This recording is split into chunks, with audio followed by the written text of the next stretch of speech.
நீங்கள் பார்த்து கொண்டிருப்பது உங்கள் ஜாஷ்வா டிவி. சகல ஜனங்களுக்கும் நற்செய்தி.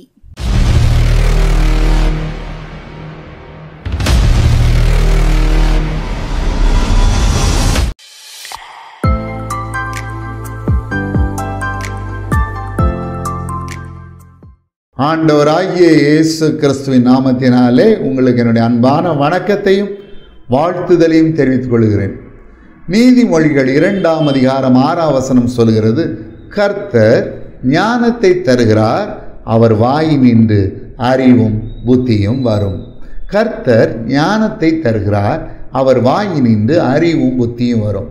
நம்முடைய வாழ்க்கையில் பல்வேறு காரியங்களுக்கு நமக்கு ஞானம் தேவை. இந்த உலகத்திலே நம்முடைய வேலையிலே நாம் நன்றாக வேலை செய்வதற்கு ஞானம் தேவை. நம்முடைய தொழிலை சிறப்பாக நடத்துவதற்கு ஞானம் தேவை. படிக்கிற பிள்ளைகளுக்கு படிப்பிலே நல்ல மதிப்பெண்களை பெறுவதற்கு ஞானம் தேவை. உலக ஞானம் தேவை.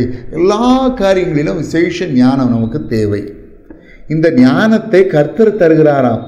பேதைகளை கூட அவர் ஞானியாக்குற தெய்வன். ஆகவே இந்த ராத்திரி வேளையில் எனக்கு ஞானம் இல்லையே, ஞானம் இல்லாமல் நான் செயல்பட்டு எத்தனை அவதிகளை பாடுகளை பட்டு விட்டேனே, இனியாயிலும் நான் ஞானத்தோடு இந்த உலகத்திலே வாழ வேண்டுமே என்றெல்லாம் நாம் நினைத்து கொண்டிருக்கிறோம் அல்லவா? உங்களுக்கு தான் இந்த செய்தி. கர்த்தர் இந்த ராத்திரி வேளையில் ஞானத்தை தருகிறார். அவருடைய வாயில் இருந்த அறிவும் புத்தியும் வரும். இந்த ஞானத்தை நமக்கு அவர் கொடுக்கும் பொழுது நம்ம எப்படி பெற்றுக்கொள்வது? வேதம் சொல்கிறது, எதையும் ஒரு இடத்துல கேட்டு பெற்றுக்கொள்ளலாம் என்று சொல்லி, இல்லையா? மத்தேயு 7:7, லூக்கா 11:9, கேளுங்கள் அப்பொழுது உங்களுக்கு கொடுக்கப்படும். யோவான் 16:24, கேளுங்கள் அப்பொழுது உங்கள் சந்தோஷம் நிறைவாயிருக்கும்படி பெற்றுக்கொள்வீர்கள் என்று சொன்னார். அது மட்டுமல்ல, யோவான் 15:7 சொல்கிறது, நீங்கள் என்னிலும் என் வார்த்தை உங்களிலும் நிலைத்திருந்தால் நீங்கள் கேட்டுக்கொள்வது எதுவோ அது உங்களுக்கு செய்யப்படும் என்று சொல்லி. அது மட்டுமல்ல, வேதம் சொல்லுகிறது 1 யோவான் 5:4, நாம் எதையாகிலும் அவருடைய சித்தத்தின்படி கேட்டால் அவர் நமக்கு செவி கொடுக்கிறார் என்பதை நாம் அவரை பற்றி கொண்டிருக்கிற தைரியம் என்று சொல்லி. யோவான் 14:14 சொல்லுற, என் நாமத்தினாலே, இயேசு என்னும் என் நாமத்தினாலே நீங்கள் எதை கேட்டாலும் அதை நான் உங்களுக்கு செய்வேன் என்று சொல்லி. எரேமியா 33:3 என்ற வேத பகுதியில், என்னை கேளு அப்பொழுது நான் உனக்கு பதில் கொடுத்து நீ அறியாததும் உனக்கு எட்டாததுமான பெரிய காரியங்களை உனக்கு அறிவிப்பேன் என்றார். அப்போ அவர்கிட்ட கேட்கணும். ஞானம் இல்லை என்றால் ஞானம் இல்லையே என்று கேட்க தயங்கக்கூடாது. வேதம் சொல்லுகிறது, யாக்கோபு 1:5, உங்களில் ஒருவன் ஞானத்தில் குறைவுள்ளவனாயிருந்தால் யாவருக்கும் சம்பூர்ணமாய் கொடுக்கிறவரும் ஒருவனை கடிந்து கொள்ளாதவருமாகிய தேவனிடத்தில் கேட்க கடவன், அப்பொழுது அவனுக்கு கொடுக்கப்படும். என் அன்பு சகோதர சகோதரிகளே, ஞானம் இல்லையே என்று உணர்கிறீர்களா? அவரிடத்தில் கேட்டீர்களா? ஞானம் வேண்டும் என்று கேட்டீர்களா? எனக்கு தெரிந்த ஒரு ஐயா உண்டு. அவர்கள் இப்பொழுது உலகத்திலே இல்லை. அவர்கள் மறுமைக்குள் சென்று விட்டார்கள். அவர்களுக்கு ஆங்கிலத்திலே எவ்வளவா ஞானம் கிடையாது. அதனால் அவர்களிடத்தில் ஆங்கில ஞானம் வேண்டும் என்று அவர் ரொம்ப விரும்பினார். அவருக்கு ரொம்ப ஆங்கில ஞானம் வேண்டும் என்று விரும்பினார். தேவனிடத்திலே ஜெபித்தார். ஆங்கில ஞானம் கிடையாது, நான் படித்த படிப்பும் குறைவு தான், பள்ளி படிப்பை கூட நான் முடிக்கவில்லை, எனக்கு ஆங்கில ஞானம் வேணும்னு ஜெபம் பண்ணார் ஆண்டவர்கிட்ட. ஒரு ஊழியர், தேவ ஊழியர், ஆண்டவர்கிட்ட வந்து ஜெபம் பண்ணார். இப்போ ஆண்டவர் அவருக்கு ஒரு ஆலோசனை கொடுத்தார். நீ ஒரு ஆங்கில வேதாகமத்தை வாங்கு, ஒரு ஆங்கில வேதாகமத்தையும் தமிழ் வேதாகமத்தையும் மாறி மாறி படி. காலையிலே தமிழ் வேதாகமத்தில் ஒரு பகுதியை படித்தால் மாலையிலே அதே பகுதியை ஆங்கிலத்திலும் படி, ஆங்கில வேதாகமத்திலும் படி. தமிழ் வேதாகம பகுதியும் அதே காரியத்தில் உள்ள ஆங்கில வேதாகம பகுதியும் மாறி மாறி படி என்று சொன்னார். முடிவிலே இந்த ஊழியருக்கு நல்ல ஆங்கில ஞானம் கிடைத்தது. இவர்கள் என்ன செய்தார்கள் தெரியும்? அந்த ஆங்கில ஞானத்தை பெற்றவர்கள் என்ன செய்தார்கள் என்றால், நல்ல நல்ல விலையுயர்ந்த ஆங்கில புத்தகங்கள், பெரிய பெரிய மிஷினரிகள், தேவ ஊழியர்கள், பரிசுத்தவான்கள், இவருடைய வாழ்க்கை சரிதைகள், இதை பற்றிய நல்ல புத்தகங்களை சீப் ரேட்டில் வாங்கி அதை நம்மை போன்ற தமிழ் மக்களுக்காக அவர்கள் தமிழிலே மொழிபெயர்த்து அவர் வெளியிட்டார்கள். அவர்கள்தான் தேவ எக்காலம் என்ற இதழின் ஆசிரியர் சாமுவேல் ஐயா. அவர்களுக்கு ஆண்டவர் இந்த நன்மையை செய்தார். ஒரு நாளிலே தேவ சமூகத்திலே ஜெபித்தார்கள். அதே நிலையிலே கர்த்தருடைய ராஜ்யத்திலே அவர் அடைந்து விட்டார்கள். என்ன பாக்கியமான மரணம்! சரி, இருக்கட்டும். அதாவது அப்போ ஆண்டவரிடத்தில் ஞானம் இல்லைன்னு கேட்டால் அவர் ஞானத்தை கொடுக்க தான் செய்வார். 10ஆம் வகுப்பு தேர்வு எழுதி கொண்டு இருக்கிறேன், கணித தேர்வு, கடைசியில் பார்த்தா 4 கணக்குகளுக்கு விடை தவறாக வருகிறது. 4 பெரிய கணக்குக்கு. பரீட்சை முடிய 3/4 மணி நேரம் தான் இருக்குது. பரீட்சை காலில் இருந்து ஜெபம் பண்ணுறேன். Knowledge fails look up to God என்று சொல்வார்கள். பரீட்சை காலில் இருந்து ஜெபம் பண்ணுறேன். ஆண்டவரே, நான் கணக்கில் 100 மார்க் வாங்க வேண்டும் விரும்புகிறவன், 4 கணக்கு தப்பாக வருது. ஜெபம் பண்ணிட்டு பார்த்தா அந்த 4 கணக்கில் உள்ள தவறையும் ஆண்டு அப்படியே என்கிட்ட சுட்டி காமிக்கிறார். அதை திருத்தினேன். 100க்கு 99 மார்க்குகள் பெற்றேன். இல்லைன்னா 70 மார்க் கூட வந்திருக்காது. ஆண்டவர்கிட்ட கேட்டால் கண்டிப்பாக செய்வார். அது மாத்திரமல்ல, வேதம் சொல்லுகிறது, நீதிமொழிகள் 1:7, நீதிமொழிகள் 9:10 கர்த்தருக்கு பயப்படுதலே ஞானத்தின் ஆரம்பம். யோபு 28:28 ஆண்டவருக்கு பயப்படுவதே ஞானம் சொல்லு. சங்கீதம் 119:10 கர்த்தருக்கு பயப்படுதலே ஞானத்தின் ஆரம்பம் சொல்லு. அவருக்கு பயந்து வாழ்ந்தோம் என்றால் ஆண்டவர் நமக்கு ஞானத்தை கொடுப்பார், ஞானத்தை கொடுப்பார், ஞானத்தை கொடுப்பார். அவருக்கு முதலீடு. அது மாத்திரமல்ல, நம்ம ஆண்டவரிடத்திலிருந்து ஞானத்தை பெற்றுக்கொள்ள வேண்டும் என்றால் மத்தேயு எழுதின சுவிசேஷம் 6ஆம் அதிகாரம் 33ஆம் வசனம் சொல்கிறது, முதலாவது தேவனுடைய ராஜ்யத்தையும் அவருடைய நீதியும் தேடுங்கள், அப்பொழுது இவைகள் உங்களுக்கெல்லாம் கூட கொடுக்கப்படும். அந்த கூட அப்படின்ற அந்த கேட்டகரி கீழே ஞானமும் அடங்கும். இப்போ கர்த்தருக்கு பயந்து வாழ்ந்தோம் என்றால், கர்த்தருக்கு முதலிடம் கொடுத்தோம் என்றால் ஞானத்தை அவர் கொடுப்பார். ஒரு சம்பவத்தை உன் மத்தியிலே சொல்ல விரும்புகிறேன். ஜெர்மனி 2ஆம் உலகப் போருக்கு முன்பதாக மிகவும் கீழான நிலைமையை அடைந்தது.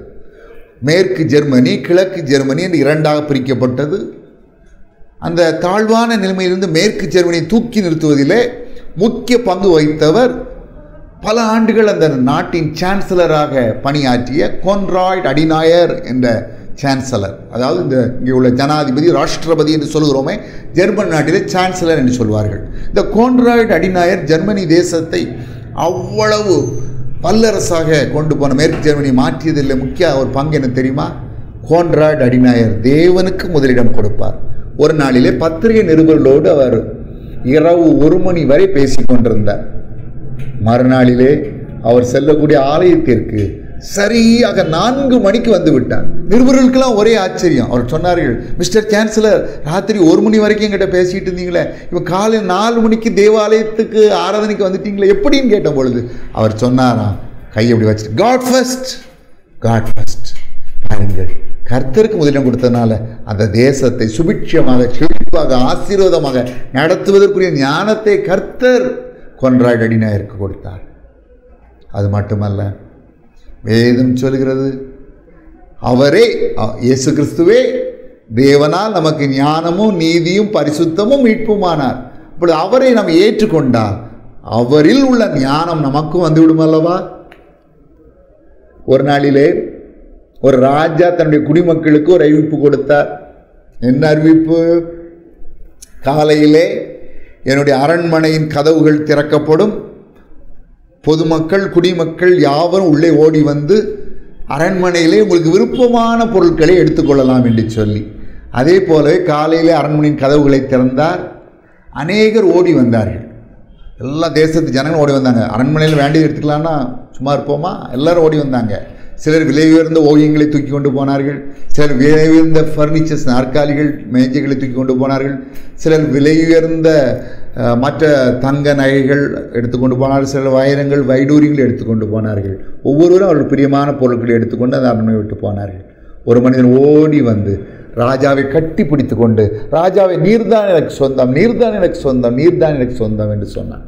பாருங்கள், எல்லாவற்றையும் விட சிறந்தவற்றை அவன்தானே தேர்வு செய்திருக்கிறான். ராஜாவே அவனுக்கு சொந்தம் என்றால் ராஜாவுக்குரிய எல்லாமே அவனுக்குரியதாக மாறிவிடுகிறது அல்லவா?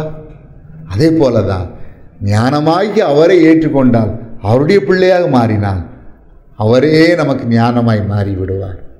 அது மட்டுமல்ல, பரிசுத்த ஆவியானவர் ஏசாயா 11:2 ஞானத்தையும் உணர்வையும் அருளுகின்ற ஆவியானவர் என்று அழைக்கப்படுகிறார். ஞானத்தையும் உணர்வையும் அறிகின்ற ஆவியானவர். பரிசுத்தாவின் அபிஷேகத்தை பெறுகிற ஒரு மனிதன் ஞானத்தினால் நிரப்புவான். ஆதியாகமம் 41:38 சொல்லுகிறது, யோசேப்பு தேவாவியை பெற்றிருந்தான், அவன் ஞானத்தின் ஆவியினால் நிரப்பப்பட்டான். சரியான யோசனையை, முழு உலகமும் ஆசீர்வாதம் பெறக்கூடிய ஒரு யோசனையை அவன் ராஜாவுக்கு தெரிவித்தான். தானியேல் தேவாவியை பெற்ற ஒரு மனிதன். அவனுக்கு ஞானத்தையும் சாமர்த்தியத்தையும் மற்றவர்களை காட்டிலும் 10 மடங்கு அதிகமாக தேவன் கொடுத்தார்னு வேதம் சொல்கிறது. ஸ்தேவான் பரிசுத்தாவின் அபிஷேகத்தால் நிரப்பப்பட்ட ஒரு மனிதன். அவன் பேசிய ஞானத்தை ஒருவரால் எதிர்த்து நிற்க முடியாத அளவுக்கு ஞானத்தை தேவன் அவனுக்கு கொடுத்தார். நீங்களும் பரிசுத்த ஆவியின் அபிஷேகத்தை பெறுவீர்கள் என்றார். தேவன் ஒருவருக்கும் கொடுக்காத அளவு சிறந்த ஞானத்தை உங்களுக்கு கொடுப்பார். ஒவ்வொரு நாளும் தேவனிடத்திலே, ஆண்டவரே நீர் என்னை உம்முடைய பரிசுத்த ஆவியினால் அபிஷேகம் என்று ஜெபியுங்கள். கல்லூரியில் 2ஆம் ஆண்டு படித்து கொண்டிருந்த பொழுது தேவன் பரிசுத்த ஆவியின் அபிஷேகத்தை எனக்கு கொடுத்தார். 1ஆம் ஆண்டிலே நான் அதிகமான மதிப்பெண்கள் பெறவில்லை. ஜஸ்ட் பாஸில் தப்பிச்சோம் பிழைச்சோன்னு ஓடி வந்தேன். ஆனால் 2ஆம் ஆண்டு அந்த லீவ் 2 மாதமும் பரிசுத்த ஆவியின் அபிஷேகத்திற்காய் எங்கள் தாத்தாவிட அம்மாவுடைய அப்பாவுடைய வீட்டு மாடியில் உட்காந்து ஜெபம் பண்ணேன். ஒரு நாள் தேவன் என்னை அபிஷேகித்தார். எங்கள் வீட்டு மாடியில் 2 மாதம் ஜெபம் பண்ணேன். அங்கேயும் வந்து ஜெபம் பண்ணேன். தேவன் என்னை அபிஷேகித்தார். பல பாஷைகளை பேசி இந்த வாயை திறந்த பொழுது 4-5 நாட்கள் நல்லா கண்ட்ரோல் பண்ணவே முடியலை. தேவன் பரிசுத்த ஆவியின் அபிஷேகத்தை கொடுத்தார். அதன் பின்பு தேர்வில்லை நல்ல மதிப்பெண்கள் எடுக்க தேவன் எனக்கு உதவி செய்தார். அந்த பரிசுத்த அபிஷேகத்தை பெற்ற அந்த செமஸ்டரில் அதிக மதிப்பெண்கள், மற்ற 2 செமஸ்டர் காட்டில் அந்த 3ஆவது செமஸ்டரில் மிக அதிக மதிப்பெண்கள், 4ஆவது செமஸ்டரில் அதிக மதிப்பெண்கள் பெற தேவன் உதவி செய்தார். பரிசுத்த ஆவியானவர் ஞானத்தின் ஆவியானவர். அவரால் அபிஷேகம் பண்ணப்படும் பொழுது தேவன் அளவு கடங்காத ஞானத்தை கொடுப்பார். அன்பு சகோதர சகோதரிகளே, ஞானமில்லை என்று வருந்துகிறீர்களோ? பேதைகளை ஞானவானாக்குற தேவன் நமக்கு உண்டு. நீங்கள் எவ்வளவு பேதையாக இருந்தாலும் அவர் உங்களை ஞானவான்களாக்குவார், ஞானவாட்டிகளாக்குவார். அவருடைய ஞானத்தை உங்களுக்கு கொடுப்பார். அன்பு சகோதர சகோதரிகளே, நம் ஞானத்தை கேட்கும் பொழுது என் கட்டாயம் தருவார். என்னுடைய வாழ்க்கையில் MCA படிப்பு, நான் என்னுடைய தகப்பனார் அவர்கள் நான் MCA படித்து சாஃப்ட்வேர் இன்ஜினியராக இருந்து லட்சக்கணக்கான ரூபாய் அப்போ அமெரிக்காவில் சம்பாதிக்க வேண்டும் என்ற ஒரு ஆசையோடு சேர்த்தார்கள். ஆனால் திரும்ப ஃபெயில், அரியர். அந்த பாடத்தை முடிக்க முடியாதபடி ஆண்டவர்கிட்ட பல முறை ஜெபம் பண்ணேன். ஆண்டவரே, இந்த பாடத்தை என்னால் பாஸ் பண்ண முடியல, என்னை எடுத்துக்கொள்ளும் என்று ஜெபித்தேன். ஆண்டவர் என்னை எடுத்துக்கொள்ளவில்லை. அதை வெற்றிகரமாய் பாஸ் பண்ண கிருபை செய்தார். அது மாத்திரமல்ல, எனக்கு ஞானத்தை கொடுத்து அதை MCA முடிக்க கிருபை செய்து மாத்திரமல்ல, தொடர்ந்து MPhil பாஸ் பண்ண கிருபை செய்தார், தொடர்ந்து செட் பாஸ் பண்ண கிருபை செய்தார், தொடர்ந்து PhD ரிஜிஸ்டர் பண்ண கிருபை செய்தார். எந்த கம்ப்யூட்டர் துறையில் பாஸ் பண்ண முடியாமல் ஒரு போஸ்ட் கிராஜுவேட் டிகிரி வாங்க முடியாமல் துடித்தேனோ, அதே கம்ப்யூட்டர் துறையில் ஆண்டவர் 20 ஆண்டுகள் பணியாற்றி முடிக்க கிருபை செய்தது மாத்திரமல்ல, ஒரு பெரிய கல்லூரியின் துணை முதல்வர் பதவியும் கொடுத்து ஆசீர்வதித்தார். அதே பாக்கியத்தை உங்களுக்கும் தருவார். ஞானம் வேண்டுமானால் அவரிடத்தில் கேளுங்கள், கட்டாயம் அவர் ஞானத்தை உங்களுக்கு கொடுத்து உங்களை ஆசீர்வதிப்பார். நாம் ஜெபிக்கலாம். இரவு வேளையில் அவருடைய கரத்திலிருந்து பெற்றுக்கொள்கிறோம். அன்புள்ள பரம தகப்பனே, ஞானமே இல்லையே என்று ஜெபிக்கிற உங்களுடைய பிள்ளைகளுக்கு தேவையான ஞானத்தை நீங்கள் கொடுங்க ராஜா. அவர்களது பல்லவி என்னோடு சேர்ந்து பாடும் பொழுது கர்த்தாவே, ஞானத்தின் ஆவியானவர் ஒரு விஷயம் அவர்களை தொடுங்க. ஞானமற்றவன் நானே, ஞானம் தாரும் தேவா. ஞானமற்றவன் நானே, ஞானம் தாரும் தேவா. உம்மை அன்றி வழியேது, என் கல்வி ஊற்று நீரே. உம்மை அன்றி வழியேது, என் கல்வி ஊற்று நீரே. ஞானமற்றவன் நானே, ஞானம் தாரும் தேவா. அன்புள்ள பரம தகப்பனே, ஞானத்திற்காக ஜெபிக்கிற பிள்ளைகளின் ஞானத்தின் ஆவியானவர் நிரப்புவாராக. ஒவ்வொருவரையும் தொடுங்க ராஜா, ஒவ்வொருவரையும் தொடுங்க சுவாமி. கடந்த நாட்களிலே ஞானமற்று நடந்ததினாலே பெரு இழப்புகளை என்னுடைய வாழ்க்கையை சந்தித்து விட்டேன். சிலர் என்னை ஏமாற்றி விட்டார்கள். இனியாயிலும் நான் ஞானத்தோடு நடந்து கொள்ள வேண்டும் என்று ஜெபிக்கிற பிள்ளைகளுக்கு அதற்கேற்ற ஞானத்தை தாரும். படிப்பிலே குறைவுபட்டு விட்டேன், எனக்கு நல்ல மதிப்பெண்கள் பெற வேண்டும் என்று ஜெபிக்கிற பிள்ளைகளுக்கு அதற்கேற்ற ஞானத்தை தாரும். சில பாடங்கள் எனக்கு கடினமாக இருக்கிறது, எனக்கு புரியவே மாட்டேன் என்று சொல்கிறது என்று அழுது கொண்டிருக்க பிள்ளைகளுக்கு ஞானத்தை கொடுத்து அந்த பாடங்கள் புரிந்து கொள்ளும்படி கிருபை செய்யுங்க. ஆவிகளை பகுத்தறிகிற வரத்தை கொடுங்க. மனுஷருக்குள்ளே இருப்பதை புரிந்து கொள்ளக்கூடிய ஞானத்தை தாங்க. நன்றி சுவாமி. நல்லவர்கள் கெட்டவர்கள் தீயவர்களை அறிந்து கொள்ளக்கூடிய ஞானம், தீயவர்கள் நல்லவர்களை அறிந்து கொள்ளக்கூடிய ஞானத்தை தாங்க ராஜா. உலக ஞானத்தை தாங்க ராஜா. தொழிலை சிறந்து நடத்துவதற்குரிய ஞானத்தை தாங்க ராஜா. வேலையை சிறந்து செய்வதற்குரிய ஞானத்தை தாங்க ராஜா. படிப்பிலே தலை சிறந்து விளங்குவதற்குரிய ஞானத்தை தாங்க ராஜா. ஒவ்வொருவரையும் தொடுங்க, ஒவ்வொருவரையும் தொடுங்க, ஒவ்வொருவரையும் தொடுங்க, ஒவ்வொருவரையும் தொடுங்க, ஒவ்வொருவரையும் தொடுங்க. பரிசுத்தாவின் அபிஷேகத்திற்காய் நீண்ட நாளுக்காய் ஜெபித்து சோர்ந்து போயிடும் பிள்ளைகளை இந்த வேளையிலே அபிஷேகம். கடைசி நாட்களில் மாம்சமான யாவர் மேலே நான் ஆவியை ஊற்றுவேன் என்று சொன்ன தேவன் உடைய ஆவியை உடைய பிள்ளைகள் மீது ஊற்றியறணும், ஊற்றியறணும், ஊற்றியறணும், ஊற்றியறணும். நன்றி, நன்றி, நன்றி, நன்றி சுவாமி, நன்றி சுவாமி. தாங்கொன்னா வயிற்று வலியின் காரணமாக தற்கொலை கூட செய்து கொள்ளலாமா என்று துடித்து கொண்டிருக்கிற உடைய பிள்ளையுடைய வயிற்று வலியை இப்பொழுதே குணமாக்கும். உடைய காயப்பட்ட கரத்தினால் அவருடைய வயிற்றை தொட்டு இயேசு கிறிஸ்துவின் வல்லமுள்ள நாமத்தினால் எல்லா வலிகளும் நீங்கட்டும். நன்றி ராஜா, நன்றி ராஜா, நன்றி ராஜா. அப்பா, மீண்டும் வியாதிஸ்தர்களுக்கா, நோயினால் வாடுகிறதுக்கா, சரத்திலே தாங்கொன்னா வேதனைகளை, வலிகளை, பாடுகளை, உபத்திரவங்களை அனுபவிக்கிறதுக்காய் செபிக்கிறேன். ஹல்லேலூயா. இயேசு கிறிஸ்துவின் வல்லமுள்ள நாமத்தினாலே சகல வலிகளும், வேதனைகளும், பாடுகளும், உபத்திரவங்களும் நீங்கும்படி கட்டளை கொடுக்கிறேன், நீங்கும்படி கட்டளை கொடுக்கிறேன், நீங்கும்படி கட்டளை கொடுக்கிறேன், நீங்கும்படி கட்டளை கொடுக்கிறேன், நீங்கும்படி கட்டளை கொடுக்கிறேன். நன்றி ராஜா, நன்றி ராஜா, நன்றி ராஜா, நன்றி ராஜா, நன்றி ராஜா, நன்றி ராஜா, நன்றி ராஜா. ஒவ்வொருவரையும் தொடுங்க, ஒவ்வொருவரையும் தொடுங்க ராஜா, ஒவ்வொருவரையும் தொடுங்க, ஒவ்வொருவரையும் தொடுங்க. கடன் பிரச்சனையினால் சிக்கி தவிக்கிறவுடைய பிள்ளைகளுக்கு அதிலிருந்து ஒரு விடுதலையை கொடுங்க. நீ அநேக ஜாதிகளுக்கு கடன் கொடுப்பாய், நீயோ கடன் வாங்காதிருப்பாய் என்ற வாக்கு தத்தத்தை நிறைவேற்றுங்க. ஊழியம் செய்கிறவுடைய பிள்ளைகளை ஆசீர்வதிங்க, ஊழியத்தில் வல்லமையாக எடுத்து பயன்படுத்துங்க. நன்றி ராஜா, நன்றி ராஜா. ஆத்துமாக்களை அவர்களுக்கு அப்பா கொள்ளை பொருளாக கொடுங்க ராஜா. திரள் திரளாய் ஆத்துமாக்களை கொடுங்க, திரள் திரளாய் ஆத்துமாக்களை கொடுங்க, திரள் திரளாய். குடும்பத்திலே ரட்சிக்கப்படாத பிள்ளைகளுக்காக ஜெபிக்கிறவர்களுக்காக அவங்களுடைய சமத்திலே வருகிறேன். அவருடைய ஜபத்தை கேட்டு ரட்சிக்கப்படாத குடும்பத்து பிள்ளைகளை ரட்சிக்கப்பட முடிக்க வச்சுங்க. கர்த்தராகிய இயேசு கிறிஸ்துவை நீ விசுவாசி, அப்பொழுது நீயும் உன் வீட்டார் ரட்சிக்கப்படுகிற வாக்குத்தத்தத்தை நிறைவேற்றுங்க. நன்றி இயேசு சுவாமி, நன்றி இயேசு சுவாமி, நன்றி இயேசு சுவாமி. சகல துதியும் கனத்தையும் மகிமையும் வல்லமையும் ஒருவருக்கே செலுத்துகிறோம். இயேசு கிறிஸ்துவின் நாமத்தினாலே வேண்டிக் கொள்கிறோம் பிதாவே, ஆமேன். இதை பார்த்து கொண்டிருக்கிற, இதை கேட்டுக்கொண்டிருக்கிற அன்பு சகோதர சகோதரிகளே, நான் உங்களுக்காக ஜெபிக்க வேண்டுமானால் உங்கள் ஜெப குறிப்புகளை எனக்கு அனுப்பி வைங்கள். நான் உங்களுக்காக ஆண்டோட ஊக்கமாக ஜெபிப்பேன். என்னுடைய கடந்த நிகழ்ச்சிகள் மூலமாக ஆசீர்வாதங்களை, அற்புதங்களை பெற்றிருக்கிறான். எனக்கு மறாமல் தெரிவிக்கும்படி அன்புடன் கேட்டுக்கொள்கிறேன்.